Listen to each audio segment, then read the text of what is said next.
नमस्कार, स्वागत है आपका। आपके साथ मैं हूं जास्मिन शर्मा। हेडलाइंस के बाद अब रुख करते हैं खबरों का और शुरुआत अहम खबर के साथ, जहां पौंग डैम से पानी छोड़ा गया है। 45,000 क्यूसेक पानी छोड़ा गया है। 27 जुलाई को भी ये पानी छोड़ा जाएगा। बीबीएमबी प्रशासन ने इसको लेकर फैसला लिया है और एक एडवाइजरी भी जारी की है। बढ़ते जलस्तर के मद्देनजर यह फैसला लिया गया है जब पौंग डैम से पानी छोड़ा जाएगा।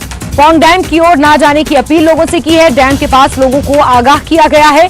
गांवों में बाढ़ के हालात बन सकते हैं, ऐसे में डैम के आसपास जो लोग रह रहे हैं उनके लिए एडवाइजरी जारी की गई है।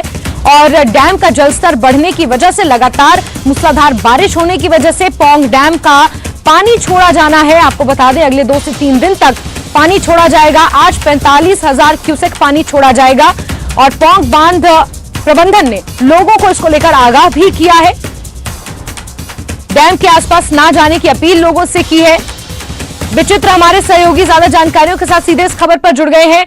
विचित्र, पानी बांध में बढ़ गया है, इस वजह से 2-3 दिन तक ये पानी छोड़ा जाएगा पौंग डैम से।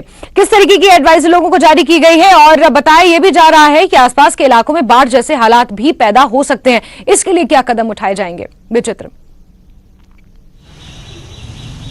देखिए जास्मिन, बिल्कुल निश्चित तौर पर अभी जो जिस तरह से फैसला लिया गया है बीबीएमबी प्रशासन की ओर से कि जो ये पौंग डैम झील है उसका जो पानी है वो अब लगातार छोड़ा जाएगा। यानी सुबह के 9 बजे जो है वो 5-5 हजार क्यूसिक पानी की बढ़ोतरी जो वो की गई है। पहले ऐसा नहीं था, पहले 3500 के करीब या यूं कहें कि 4000 के करीब इस तरह से छोड़ा जाता था। लेकिन अब एकदम से फैसला लिया है कि 5-5 हजार क्यूसिक पानी जो है वो छोड़ा जाएगा, चाहे स्पिलवे के माध्यम से छोड़ा जाए या टर्बाइन के माध्यम से छोड़ा जाए। लेकिन अब ये जो है वो रेगुलर छोड़ा जाएगा, इसलिए क्योंकि कहीं ना कहीं जो इस पौंग डैम झील की जो कैपेसिटी है, आपको यहाँ रोकना चाहेंगे। आज कारगिल विजय दिवस है और वहां पर रक्षा मंत्री राजनाथ सिंह कारगिल पहुंचे हुए हैं। सीधे रुक करेंगे कारगिल का। Command AOC in C western command, हमारे बीच उपस्थित सभी हमारी सम्मानित वीर नारियां, गैलेंट्री अवार्डीज और शहीद हुए गैलेंट्री अवार्डी के परिवारजन, कारगिल के चीफ एग्जीक्यूटिव काउंसिलर्स, रक्षा मंत्रालय और हमारे सेनाओं के अफसर और जवान, मीडिया के साथियों, अन्य देवियों व सज्जनों, आज के दिन कारगिल आना सचमुच मेरे लिए बहुत ही भावुक क्षण है। मैं अपने विचारों की अभिव्यक्ति मैं कितना कर पाऊंगा, मैं स्वयं असमंजस की स्थिति में हूं। लेकिन यदि मैं बहादुरों के बीच यहां मौजूद हूं तो स्वाभाविक रूप से मेरा भी हौसला कुछ बढ़ता है और मुझे भी ताकत मिलती है। और आज जब मैं वीर नारियों को सम्मानित कर रहा था,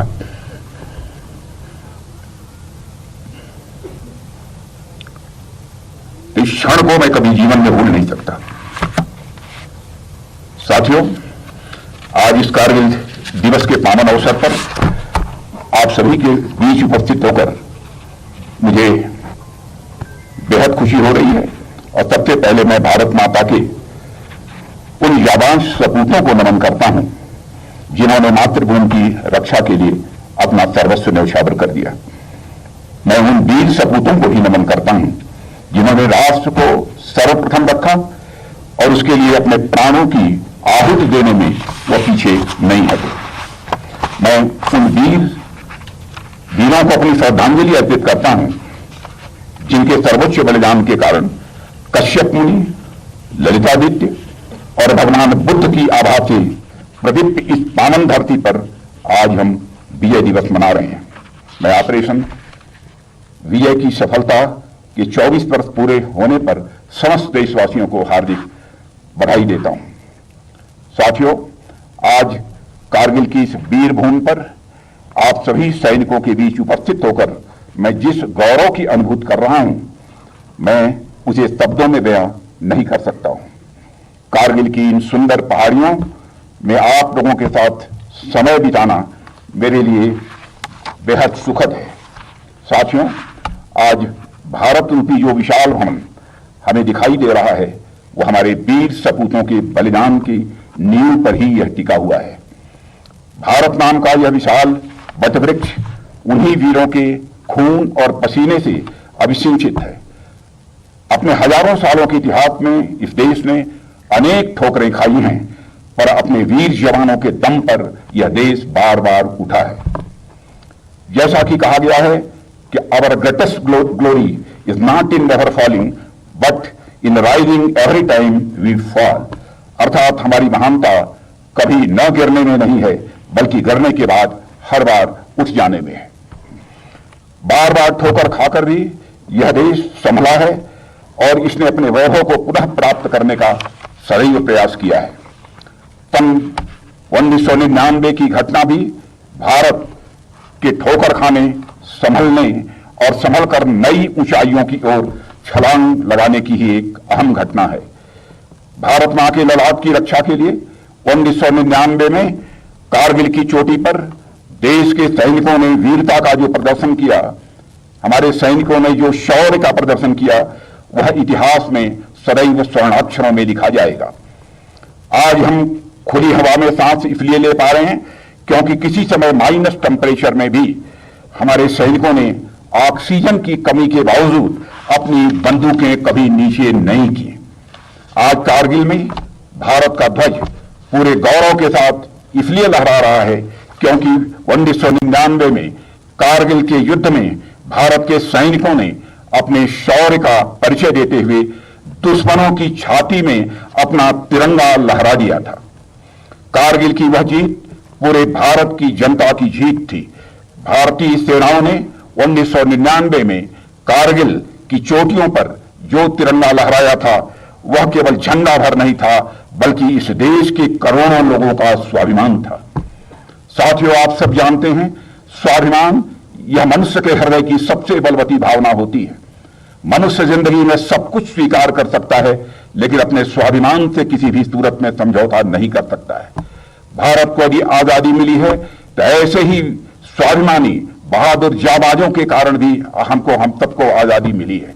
चाहे वह चंद्रशेखर आजाद हो, सरदार भगत सिंह हो, खुदीराम बोस हो, अशफाक उल्लाह खां हो, चाहे ऐसे अनगिनत हमारे स्वतंत्रता संग्राम सेनानी हो जिन्होंने अपना बलिदान दिया था।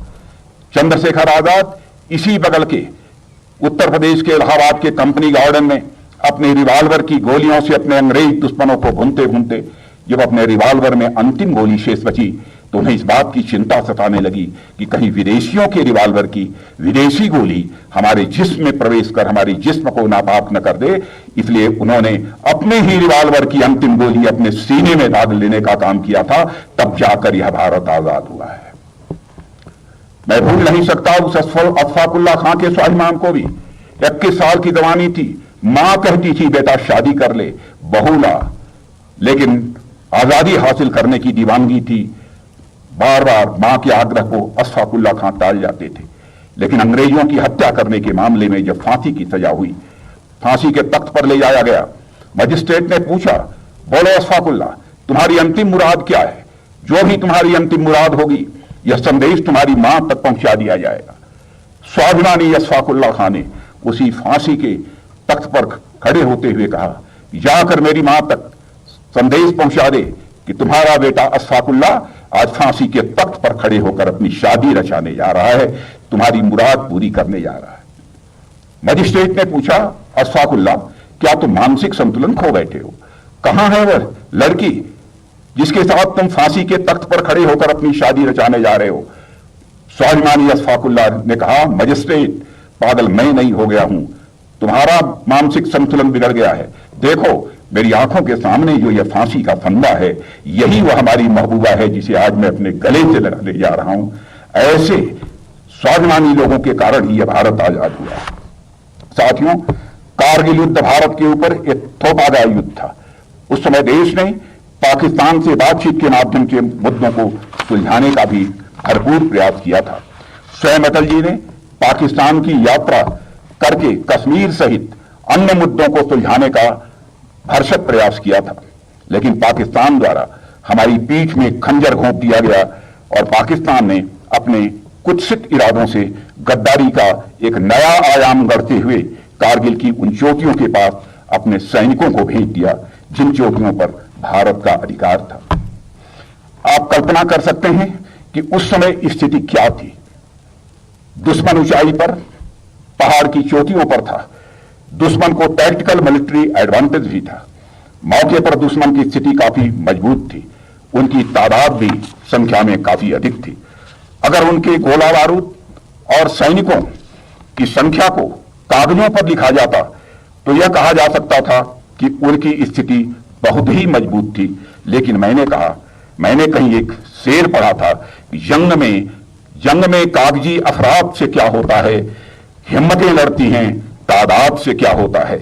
हमारी सेना के शौर्य ने और हमारे कमांडर्स के युद्ध कौशल ने उस विपरीत परिस्थितियों में भी ऑपरेशन विजय का नाम चरितार्थ किया। साथियों, हमारे नेतृत्व की, हमारे सेना की दृढ़ इच्छा शक्ति यह अद्भुत थी। साथियों, सारा खेल इच्छा शक्ति का होता है। जिसकी इच्छा शक्ति ज्यादा मजबूत होती है वही विजयी होता है, चाहे वह युद्ध मनुष्यों के बीच हो या वह पशुओं के बीच। 1999 में जब कारगिल की चोटी पर दुश्मन बैठे थे तो पूरी दुनिया में इस बात की चर्चा हो रही थी और यह चर्चा प्रारंभ भी हो गई थी कि पाकिस्तान ने कारगिल की चोटी पर अपना कब्जा जमा लिया है। क्या भारत अपनी उस जमीन को पुनः वापस हासिल कर पाएगा? यदि भारत अपनी उस जमीन को वापस हथियाने की कोशिश करेगा तो पाकिस्तान जैसे न्यूक्लियर पावर का रिएक्शन क्या होगा, यह सब सारी चर्चाएं उस समय होती थी। मतलब पाकिस्तान की तरफ से भारत जैसे देश को प्रत्यक्ष या परोक्ष रूप से अपने न्यूक्लियर वेपन्स की धमकी देकर एक प्रकार से ब्लैकमेल करने का प्रयास किया गया। भारत की इच्छा शक्ति पर प्रश्न उठाया गया था, क्या भारत के अंदर इतनी इच्छा शक्ति है कि वो अपनी जमीन को पाकिस्तान जैसे न्यूक्लियर वेपन स्टेट से वापस ले पाएगा? ऐसी अलग अलग अटकलें लगाई गई, अलग अलग प्रश्न पूछे गए और ऑपरेशन विजय के दौरान भारतीय सेना ने उन तमाम प्रश्नों का माकूल जवाब दिया था। हमने सिर्फ पाकिस्तान को ही नहीं बल्कि पूरी दुनिया को यह संदेश दिया कि जब बात हमारे राष्ट्रीय हितों की आएगी तो हमारी सेना किसी भी कीमत पर पीछे नहीं हटेगी। हम आज भी अपने राष्ट्रीय हितों की सुरक्षा के लिए पूरी तरह से प्रतिबद्ध हैं, सामने चाहे कोई भी हो। साथियों, जनता को इस बात का पूरा भरोसा है कि भारत के प्रधानमंत्री मोदी जी के नेतृत्व में यह भारत सरकार अपने राष्ट्रीय हितों की सुरक्षा के लिए किसी भी प्रकार का समझौता किसी भी सूरत में नहीं करेगी। बात चाहे कारगिल की हो या फिर अन्य इंसिडेंट्स की, हमारी सेना ने हमेशा बताया है कि जंग न्यूक्लियर बम से नहीं लड़ी जाती है बल्कि जंग शौर्य और अदम्य इच्छा शक्ति के बल पर लड़ी जाती है। यही इच्छा शक्ति और राष्ट्र के प्रति स्वाभिमान की भावना भारतीय सेनाओं को बाकी लोगों से अलग करती है। और मैं कह सकता हूं कि साथियों, अंतर्राष्ट्रीय जगत में यदि भारत का कद यदि आज ऊंचा हुआ है तो उसमें आपका एक बहुत बड़ा योगदान है और उन शहीदों का भी बहुत बड़ा योगदान है जिन्होंने कि भारत की सीमाओं को सुरक्षित रखने में अपना बलिदान दिया है। वैसे देखें तो युद्ध क्या है, वह तो भाड़े की सेना लेकर भी लड़े जा सकते हैं। आप सभी जानते होंगे कि एक प्रकार की सेना ऐसी भी होती है जिसे मर्सनरीज के नाम से जाना जाता है। इसके अंतर्गत वैसे सैनिक आते हैं जो पैसे के लिए किसी राजा की तरफ से लड़ते हैं, लेकिन मर्सनरीज के साथ एक सबसे बड़ी समस्या यह आती है, उनके अंदर जो इच्छा शक्ति होनी चाहिए वह इच्छा शक्ति नहीं होती है। जो इच्छा शक्ति एक नागरिक के अंदर अपने राष्ट्र को बचाने की हो सकती है।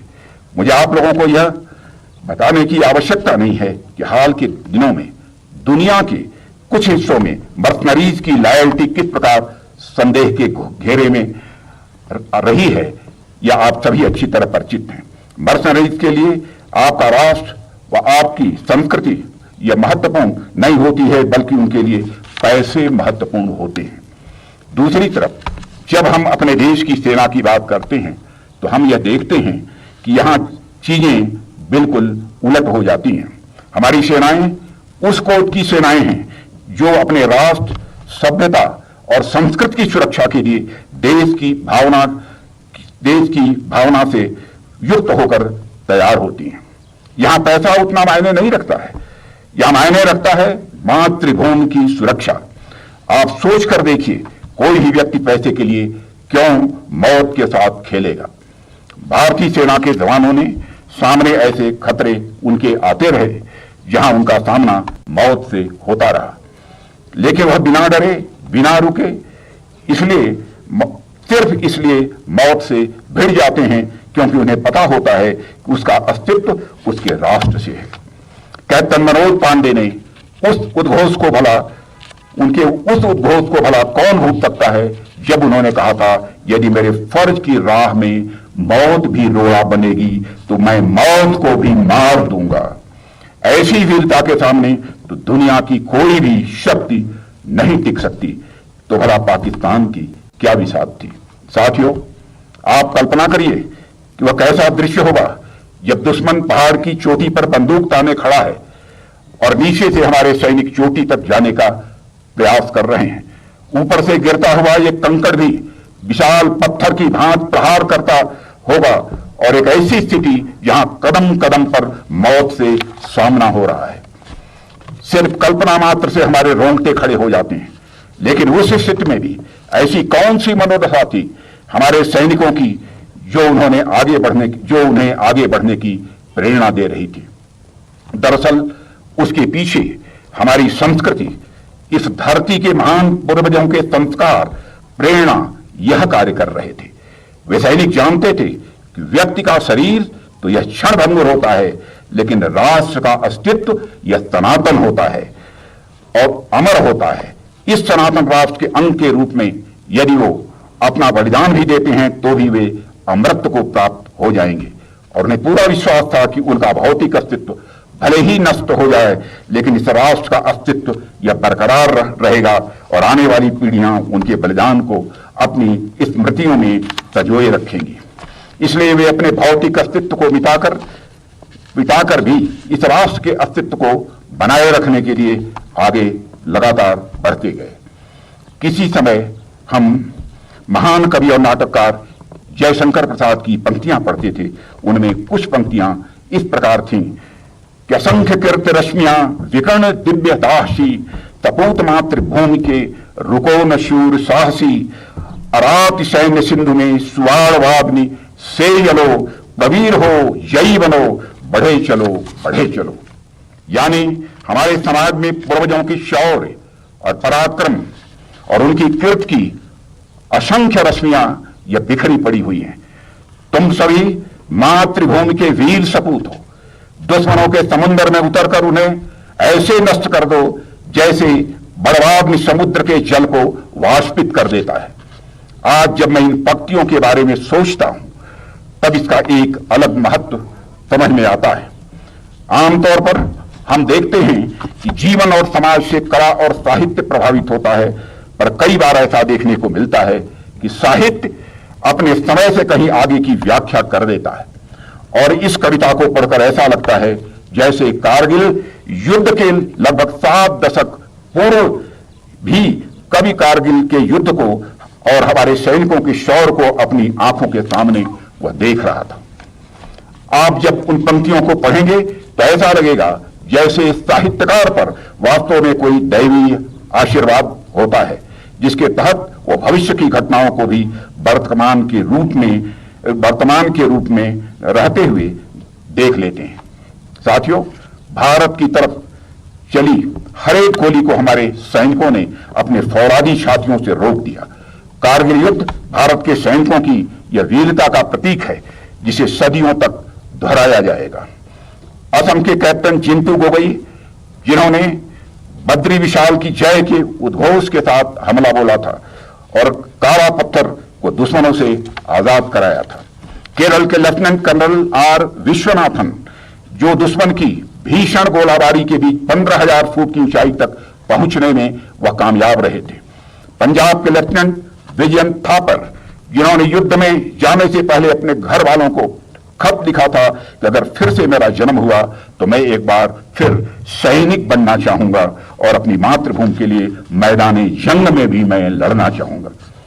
राजस्थान के सूबेदार मंगेश सिंह, जिन्होंने घायल हालत में ही बंकर के पीछे पाकिस्तानी सैनिकों पर जमकर कई राउंड फायरिंग की और 7 दुश्मनों को उन्होंने ढेर कर दिया था। ऐसे ही न जाने कितने ही वीरों ने अपने देश के गौरव को बचाए रखने के लिए अपना सर्वस्व बलिदान दिया था। साथियों, हमें यह भी याद रखना चाहिए कि कैसे युद्ध के दौरान फ्लाइट लेफ्टिनेंट गुंजन सक्सेना और श्री विद्यारंजन दुश्मनों के खिलाफ अद्भुत साहस का वह परिचय दे रही थी। उनके शौर्य ने यह संदेश दिया कि जब बात देश की सीमाओं की सुरक्षा की आती है तो इस देश की बेटियां भी किसी से कम नहीं हैं।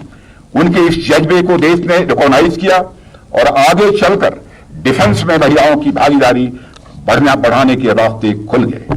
यह सभी सैनिक भारत के अलग अलग क्षेत्रों से थे। कोई सैनिक दूर सुदूर नॉर्थ ईस्ट के किसी गांव से था, कोई भारत के पश्चिमी और पूर्वी भागों से था, तो कोई भारत के दक्षिण भाग से था। इन सब की भाषाएं अलग अलग थी। कोई आसामी भाषा बोलता था, कोई मलयाली बोलता था, कोई कन्नड़ बोलता था, कोई पंजाबी बोलता था। 50 लाख की मांगी फिरौती, जान से मारने की दी धमकी।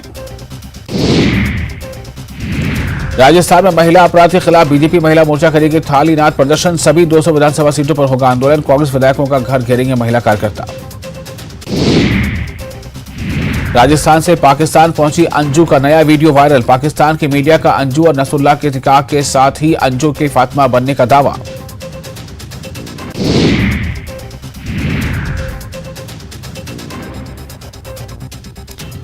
पाकिस्तान से अवैध रूप से भारत आए सीमा हैदर से फिर एटीएस की पूछताछ। सचिन से भी एजेंसियों के सवाल जवाब। चांद की ओर करीब पहुंचा चंद्रयान 3। धरती की आखिरी कक्षा में सफलता के साथ पहुंचा चंद्रयान। 1 अगस्त की रात धरती की कक्षा से चांद की तरफ होगा रवाना। इसरो ने दी जानकारी। सोलन में बीजेपी पार्षद शैलेंद्र गुप्ता ने शहर में पानी के सप्लाई को लेकर कांग्रेस पर हमला बोला। शैलेंद्र गुप्ता ने कहा कि कांग्रेस से मुफ्त में लोगों को पानी देने का वादा किया था, लेकिन लोगों से 100 रुपए वसूले जा रहे हैं।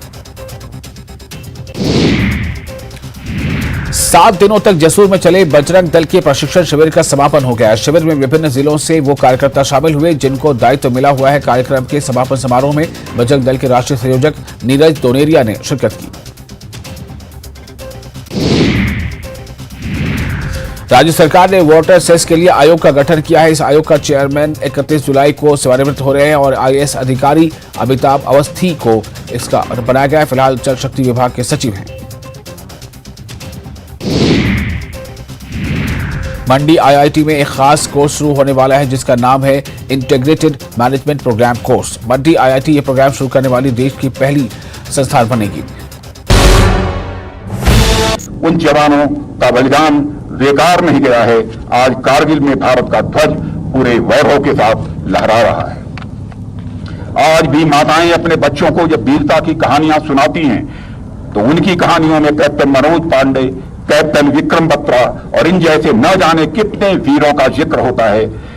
हमने इन वीरों को थाती बनाकर रखा है और आने वाली न जाने कितनी पीढ़ियां इनके शौर्य से सदैव व प्रेरणा लेती रहेंगी। भगवान श्री कृष्ण ने भी भगवत गीता में अर्जुन को एक योद्धा के धर्म के बारे में बताया था। उन्होंने कहा था, हतो वा प्राप्स्यसि स्वर्गम जित्वा वा मोक्षसे महीम तस्माद् उत्तिष्ठ कौन्तेय उद्धाय कृत निश्चय। अर्थात हे अर्जुन, या तो तुम युद्ध में बलिदान देकर स्वर्ग को प्राप्त होगे अथवा विजय से प्राप्त करके पृथ्वी का राज्य भोगोगे। इसलिए हे अर्जुन, तुम युद्ध के लिए निश्चयी होकर खड़े हो। अगर कैप्टन विक्रम बत्रा जैसे कारगिल के हमारे सूरवीर ये कहते हैं कि मैं या तो तिरंगा लहरा कर आऊंगा या फिर तिरंगे में लिपट कर आऊंगा, तो मैं मानता हूं कि वह श्री कृष्ण के उस शाश्वत संदेश को चरितार्थ कर रहे हैं।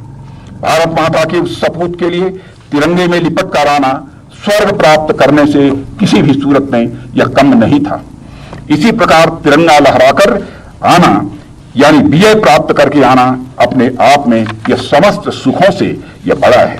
गीता का वह संदेश, वह संस्कार परंपरागत तरीके से हमारे सैनिकों के भीतर यह चला आ रहा है। साथियों, आज जब हम सभी विजय दिवस मनाने के लिए यहां पर एकत्र हुए हैं तो इस अवसर पर मैं देशवासियों को से एक और बात करना चाहूंगा और वह बात है कारगिल युद्ध से हम सीख क्या लें।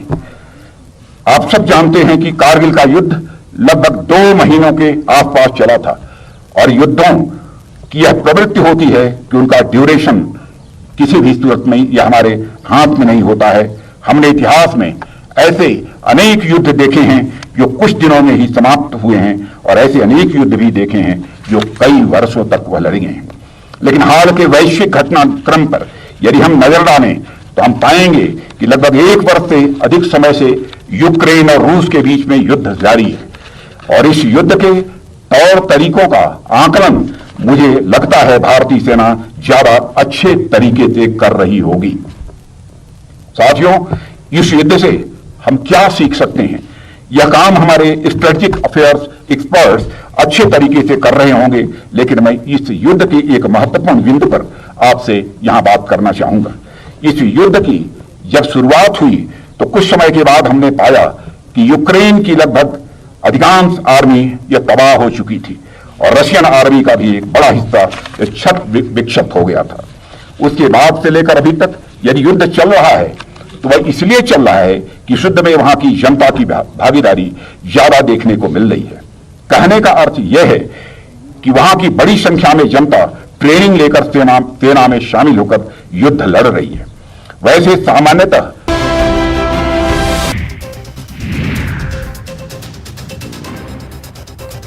शिमला शहर के लोगों के लिए राहत की खबर है। नगर निगम ने अपने लैब में टेस्ट के दाम कम कर दिए हैं। निगम ने सभी टेस्ट पर 50% की कमी की है।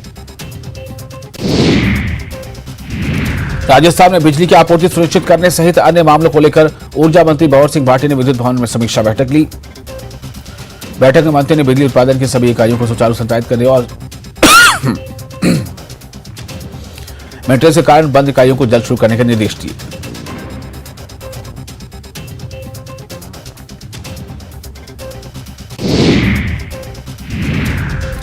जयपुर में 22 जुलाई की देर रात को बाचावा में रेस्टोरेंट संचालक हमीर सिंह की बेरहमी से हत्या कर फरार हुए 2 आरोपियों सुनील और बल्लू को कालवाड़ थाना पुलिस ने गिरफ्तार कर लिया।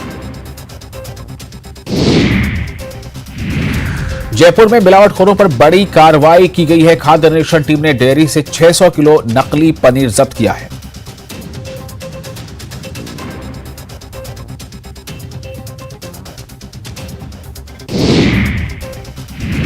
जयपुर में रेस्टोरेंट संचालक की हत्या के मामले में पुलिस ने यूपी के रहने वाले 2 आरोपियों को गिरफ्तार किया है। जयपुर पुलिस ने आरोपियों को बदायूं के सहसवान कस्बे से पकड़ा है।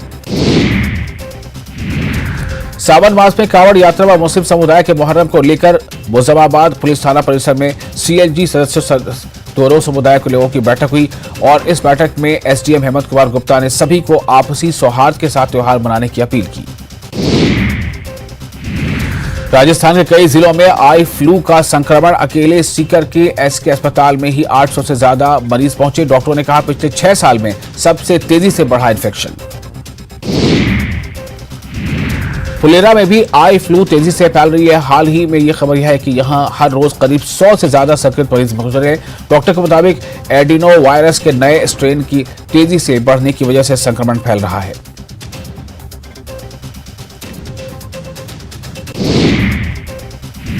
बांसवाड़ा में कुत्तों का आतंक बढ़ता जा रहा है। रोजाना कोई न कोई आदमखोर कुत्तों का शिकार बन रहा है। ऐसा ही मामला बांसवाड़ा के कुशलगढ़ थाना इलाके में सामने आया है। यहां पर 6 साल के मासूम को कुत्ते ने शिकार बना लिया। बांसवाड़ा के एक स्कूल में 144 बच्चों का एडमिशन है। नाम है राजकीय उच्च प्राथमिक विद्यालय खुंटड़िया। 8 क्लास तक पढ़ाई होती है, लेकिन इस स्कूल के पास सिर्फ 2 ही कमरे हैं, वो भी बेहद जर्जर। कोटा संभाग के सबसे बड़े अस्पताल के रेजिडेंट हॉस्टल में अव्यवस्थाओं मूल्यों के प्रति हमारा पूरा विश्वास है और अंतर्राष्ट्रीय कानूनों के प्रति हमारी प्रतिबद्धता है। उस समय अगर हमने एलओसी पार नहीं किया तो इसका मतलब यह नहीं था कि हम एलओसी नहीं पार कर सकते थे। हम एलओसी पार कर सकते थे और हम एलओसी पार कर सकते हैं और जरूरत पड़ी तो भविष्य में एलओसी हम पार करेंगे। और इसे फिर से दोहराना चाहूंगा कि हम एलओसी पार कर सकते थे, हम एलओसी पार कर सकते हैं यदि हमें छेड़ा गया और जरूरत पड़ी तो भविष्य में हम एलओसी पार करेंगे। इसका मैं देशवासियों को अपनी तरफ से विश्वास दिलाना चाहता हूं। साथियों, मैं कारगिल युद्ध में शहीद हुए सभी वीर सैनिकों के परिवारों और शुभचिंतकों को आश्वस्त करना चाहता हूं कि हम उनके बलिदान को, उनकी याद को कभी भी धुंधला नहीं पड़ने देंगे। नेशनल वार मेमोरियल हमारी उस कमिटमेंट का प्रतीक है। अमर चक्र पर जल रही अमर ज्योति हमारे लिए किसी भी धार्मिक यज्ञ की अग्नि से यह अधिक पवित्र है। आज भी लाखों लोग उस मेमोरियल को देखने आते हैं और अपनी नम आंखों से शूरवीरों को श्रद्धांजलि अर्पित करते हुए कहते हैं कि शहीदों की चिताओं पर लगेंगे हर बरस मेले, वतन पर मिटने वालों का यही बाकी निशान होगा। साथियों, हम ये जानते हैं कि जब तक आप सीमाओं पर हमारी रक्षा कर रहे हैं, भारत की ओर आंख उठाकर देखने की हिम्मत भी किसी के अंदर नहीं हो सकती है। सिर्फ कारगिल ही नहीं बल्कि आजादी से लेकर आज तक कई बार समय समय पर आप लोगों के शौर्य ने देश का यह मस्तक ऊंचा किया है। मुझे विश्वास है कि आगे भी आप सब इसी प्रकार देश की सीमाओं की रक्षा पूरी तन्मयता के साथ करते रहेंगे। और इसी के साथ अब आगे कुछ और न कहते हुए मैं एक बार फिर आप सभी को कारगिल विजय दिवस की हार्दिक बधाई देता हूं और यहीं पर अपनी बात समाप्त करता हूं। और सभी हमारी यहां पर जो वीर नारियां बैठी हैं उनके सामने शीश झुकाकर, जो यहां अनुपस्थित हैं उनके सामने भी शीश झुकाकर मैं उन्हें नमन करता हूं। और हमारे जो अनसंग हीरोज हैं उन अनसंग हीरोज के प्रति भी मैं शीश झुकाकर उनकी स्मृति को मैं नमन करता हूं। और आज ही मैं army chief captain general Manoj ji Pande से मैं कह रहा था कि अनसंग हीरोज के बारे में भी हम लोगों को कुछ ना कुछ करना चाहिए ताकि उनको भी याद किया जा सके, क्योंकि अब वो हमारे बीच नहीं है। उन्होंने आश्वस्त किया है हमारे army chief general Manoj ji Pandey ने कि हम अनसंग हीरोज के लिए हम जरूर कुछ ना कुछ करेंगे ताकि उनकी स्मृतियां भी सदैव ताजी रहें। इन्हीं शब्दों के साथ मैं आप सबको धन्यवाद देते हुए अपना निवेदन समाप्त करता हूं। आप सबको बहुत बहुत धन्यवाद।